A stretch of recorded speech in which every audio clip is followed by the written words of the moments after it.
Salut à tous et bienvenue dans cette nouvelle vidéo. Aujourd'hui, je vais vous parler du dernier roman que j'ai lu. Et si vous avez regardé un petit peu le décor derrière moi, vous avez compris, il s'agit d'un roman sur La Belle et la Bête. Et en fait, c'est Histoire éternelle de Lise Braswell, qui fait partie en fait de la série de romans des Hachette Heroes, des Twist and Tale. Et comment vous dire, j'ai vraiment beaucoup aimé ce livre puisque je suis partie à lire celui d'Aladin et je pense que probablement je vais lire ensuite les autres romans qui vont suivre. Je vais vous en dire un petit peu plus sur ce bouquin maintenant. Donc je vais vous en dire un petit peu plus sur ce livre. Je vais vous faire une partie sans spoiler et une partie avec spoiler. Comme ça, ceux qui ne veulent pas connaître la fin ou l'événement marquant du film, ne vous inquiétez pas, je vous dirai à quel moment le spoil arrivera. Comme ça, vous pourrez garder entièrement la surprise. C'est donc un roman qui reprend exactement l'intrigue du dessin animé de Disney que l'on connaît tous, sauf que à un moment donné dans l'histoire, il y a un événement qui va pas se passer tout à fait comme prévu, tout à fait comme on le connaissait, et donc c'est ce qui va changer la donne pour tout le reste de l'histoire. Et ce roman donc vous raconte une version alternative de ce qu'aurait pu être La Belle et la Bête si cet événement s'était passé autrement. Cet événement, c'est donc en fait la mère de Belle qui endosse le rôle de la fameuse enchanteresse qui métamorphose le prince en bête au début de l'histoire de La Belle et la Bête. Donc c'est cet événement, c'est pas un spoiler, hein, je vous spoile pas, attention, c'est marqué sur la couverture à cet endroit-là, donc c'est pas un spoiler, vous inquiétez pas. C'est ce qui va engendrer en fait le déclenchement du roman. En fait, c'est ce qui va engendrer en fait toute la trame qui va se construire tout autour de ce personnage. On en apprend un petit peu plus sur le passé du prince, son enfance, comment se passait la vie dans le royaume du château. Pourquoi les habitants ne se souviennent pas du tout du prince, pourquoi ils ne se souviennent pas qu'il y a un château à cet endroit-là, et pourquoi le village tout autour du château a été purement et simplement effacé. Donc voilà, c'est ce qui met en place plus ou moins le récit de ce roman.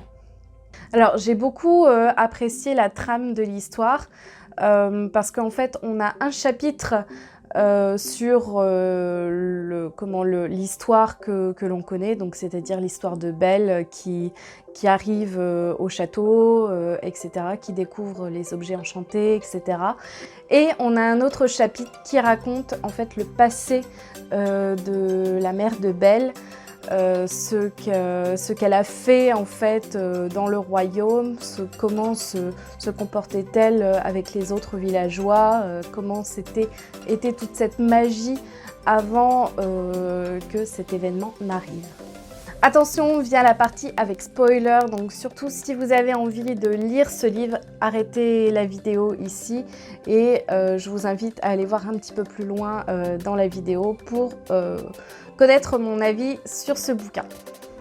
Alors pour ceux qui ne voudraient pas forcément lire ce livre ou alors qui aimeraient en avoir une idée un petit peu plus précise avant de se lancer dans la lecture, je vais vous expliquer en gros, on va dire, je ne vais pas vous donner toute l'intrigue du bouquin non plus, mais pour vous donner quelques indices, en fait, l'enchanteresse paraît tout au long du livre être le méchant de l'histoire, alors que en fait pas du tout. Et en fait c'est une incomprise et c'est une personne en fait qui n'a pas voulu faire de mal au départ et s'en mord les doigts en fait. Parce que de ce fait elle se retrouve avec une part de cette malédiction puisque en fait, l'événement qui va se passer et qui change complètement la donne, c'est que Belle en fait va détruire la rose enchantée de la bête, sans faire exprès bien sûr, mais ce qui va en fait accélérer plus ou moins la malédiction et qui va faire que le château va se retrouver complètement écarté du reste du monde et va se retrouver comme emprisonné dans une espèce de toile. Et donc en fait la mère de Belle a été attrapée, capturée et enfermée dans un cachot, mais pas dans un cachot du château, dans un autre lieu, et va se retrouver presque complètement privée de tous ses pouvoirs et va être dans l'incapacité de prévenir sa fille de ce qu'elle doit faire pour se sortir de cette malédiction. C'est tout ce que je vais pouvoir vous dire sur ce livre. Je ne vais pas vous en dire trop parce que vraiment il vaut le coup d'être lu, ce roman. Si je devais lui donner une note sur 5, je lui mettrais la note de 4 sur 5 parce que vraiment je l'ai acheté vraiment à la fin de l'été, à la fin du mois d'août, et je l'ai lu, je l'ai pas lu, je l'ai même dévoré en quelques semaines. Ça m'a redonné l'envie de lire, et vraiment si vous êtes fan Disney, je pense pas que vous puissiez passer à côté de ça parce que vraiment ça vaut le coup d'être lu, et l'histoire est vraiment prenante. On a envie de savoir la suite, on a envie de savoir qui est caché derrière tout ça, qui se cache derrière tous les malheurs que va supporter Belle et la Bête. Donc vraiment, je vous le recommande. Si j'avais une seule petite critique à apporter à ce livre, c'est que j'ai été un tout petit peu déçue par la fin. En fait, j'aurais préféré avoir une autre fin. Je vous en dis pas plus parce que vraiment, si je vous en dis plus, je vais vous spoiler de ouf. Donc voilà. Mais si j'avais une seule chose à reprocher au livre, c'est que voilà, j'ai pas spécialement apprécié la fin, mais bon, pourquoi pas. Pourquoi pas, sinon tout le reste de l'histoire, j'ai vraiment adoré.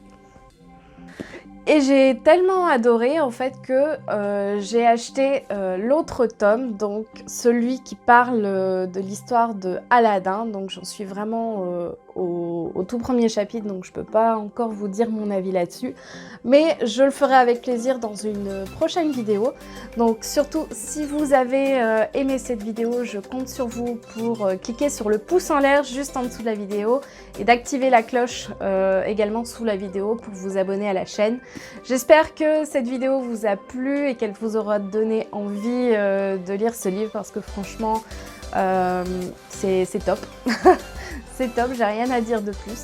Donc voilà, je vous fais des très gros bisous et je vous dis à très bientôt pour une prochaine vidéo. Salut!